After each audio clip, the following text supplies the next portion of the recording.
What's up guys, my name is Tom, welcome back to another video. Here for another video of F1 2020 game news. Another video in the channel talking about the brand 2020 game. I made the video yesterday talking about the new gameplay trail, so if you haven't watched, I highly recommend to go check it out. But today we have more and more content about the game. Some YouTubers, the bigger ones in the F1 community, post some videos with the gameplay. I'm not going to show you here the channel because they are not my videos. We have to respect the others' content. I'm pretty sure that you guys check it out, the videos from Hour of Ben, all of those guys. And I'm here to give my thoughts about the first work in progress build that Codemasters offer. I believe they only can play on time trial and in certain tracks, 7 or 8 tracks, including the brand new Zandvoort and Hanoi circuit. And let me say, starting with the handling model, it looks so much better this year. You can push more the car. The cars are definitely much faster, like 1 second per lap. You can feel more downforce, and in the brakes you are more confident, which is a thing that really upsets me on F1 2019 are the brakes, because I always feel very nervous because it's very easy to lock up, especially the rear tires, and you definitely can apply much brake pressure when it comes to the brakes. And talking about the braking zones, the braking zone has been a little bit shortened, so the braking power now is bigger. But now through the corners you can really attack the car, you can really feel the downforce, and every single car has a different behavior. It always had, but I think in this game the behavior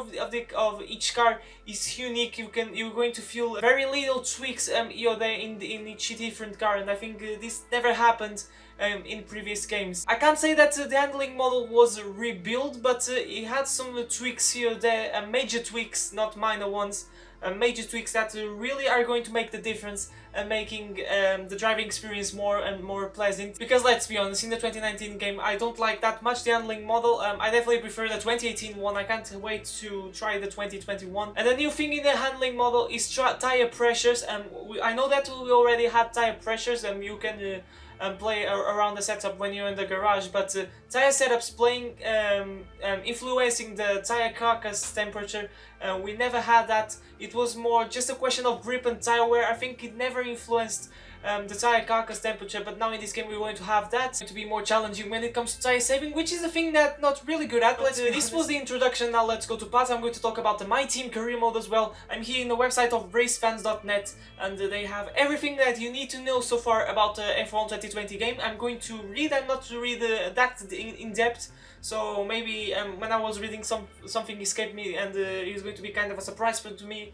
But we'll see what we can do. So it talks about the new tracks, and then the new gameplay of My Team career mode, which unfortunately we didn't have in this version of this game that some YouTubers got access to. So new gameplay My Team. Unfortunately, the major new gameplay edition for F1 2020. My Team was also not ready for us to play, so it was like I said. Of course, it wouldn't be called My Team if you couldn't brand as your own, and there is an heavy cosmetic element to this part of the game, as well as being able to design your team badge and livery. You will appoint sponsors and decide who will spend the icon time you receive. Now this is where the big things start to appear. Lee Matter says there's no primary sponsor which will stay for entire the season, and then we also have another 4 sponsor slots. Explain Matter.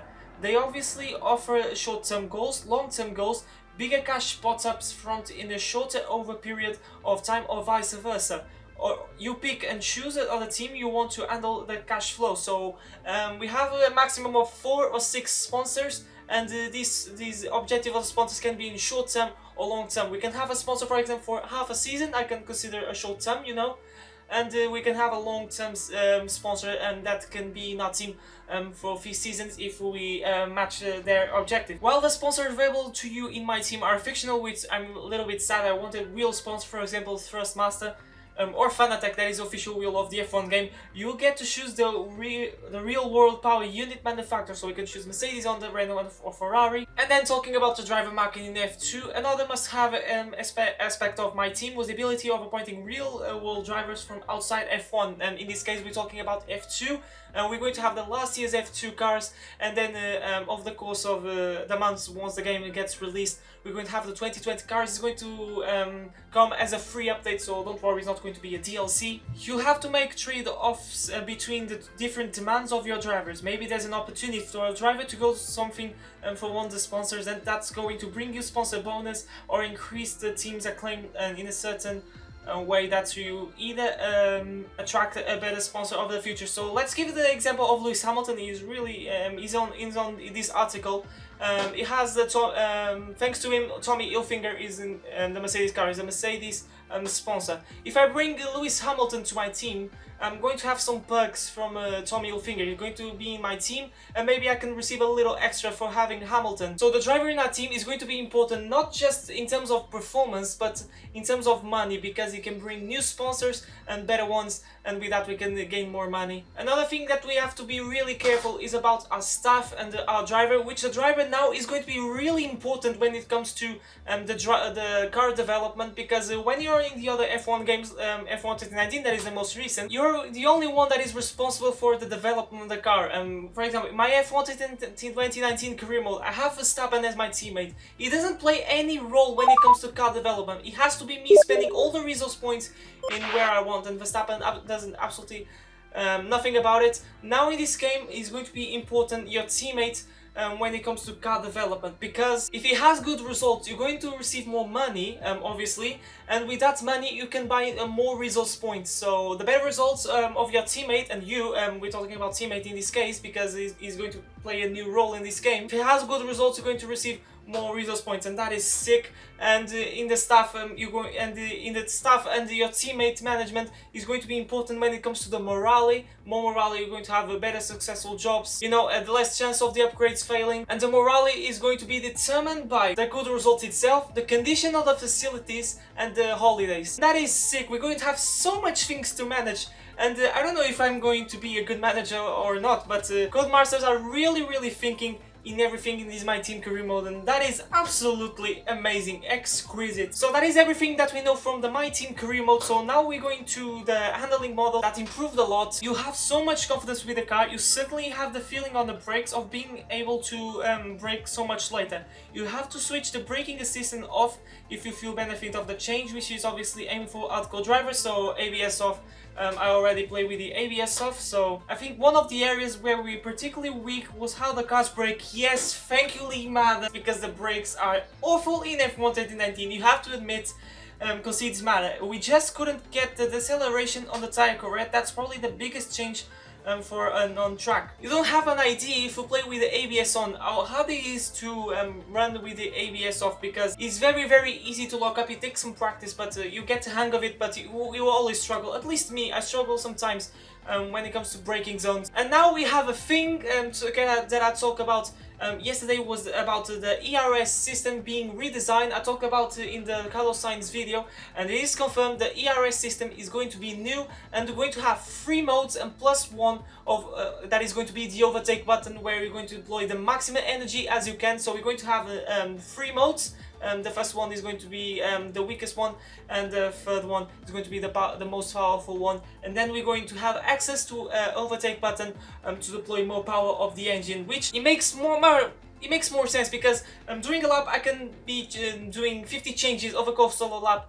and that will make me faster. I know that F1 drivers make a lot of changes on the steering wheel, but that many changes on the ERS deployment is not that realistic. So Codemasters redesigned the ERS system, and it seems that it's going to be easier and more realistic. In my opinion, 5 modes it's too much. I think we need 3 and an overtake button, which is a thing that we haven't had, an overtake button, aka party mode. A lot of changes in this game, is absolutely fantastic. The AI will be more dynamic, more racy. Further still, we redefined some systems that we broke last year with the blocking. The way we get the performance overtakes is not uncommon to see free abreast down the straight as everybody tries to get past. So some improvements on the AI. The way the AI turning in as well, there is pushing a little bit in some understeer, which sometimes causing them to run on the side of other cars. So again, we've continued to refine the way that they manage their inputs. That's really true. You can see in the replay cameras that sometimes the AI turns so much, and that results in understeer. And I made some contact with the AI cars because they don't turn enough, or they have tons of understeer and the contact is inevitable. So it's good to know that the AI is going to be smarter this year. And finally, this is for more the casual player, the pad play, and it's not very good. The game just picked the game yesterday. Codemasters had a new casual driving mode. It offers great simplification of the game, and to extent the mode isn't available for online play. This is good because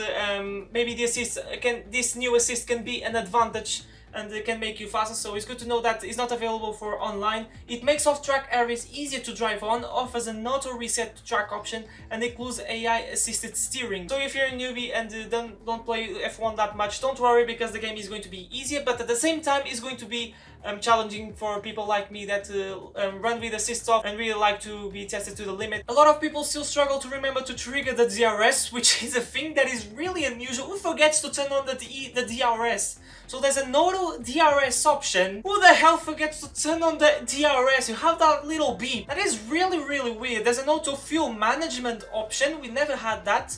And there's obviously the auto ERS. Auto fuel I can understand, and the auto ERS definitely I understand. It will make it slower probably, but the auto DRS, who forgets to turn on the DRS? But that's everything that we know so far from F1 2020. A lot of new things that we know, and then a lot of new gameplays online. Unfortunately, I didn't get picked because I'm not a bigger YouTuber. I'm not jealous, okay? I'm really happy for the YouTubers that got the game because they worked very hard. They've been on YouTube more years than me. Gotta be happy for someone that works really hard. Really like what I've seen in these gameplays and these new things that we're going to have in the game. Really looking forward when the game gets released.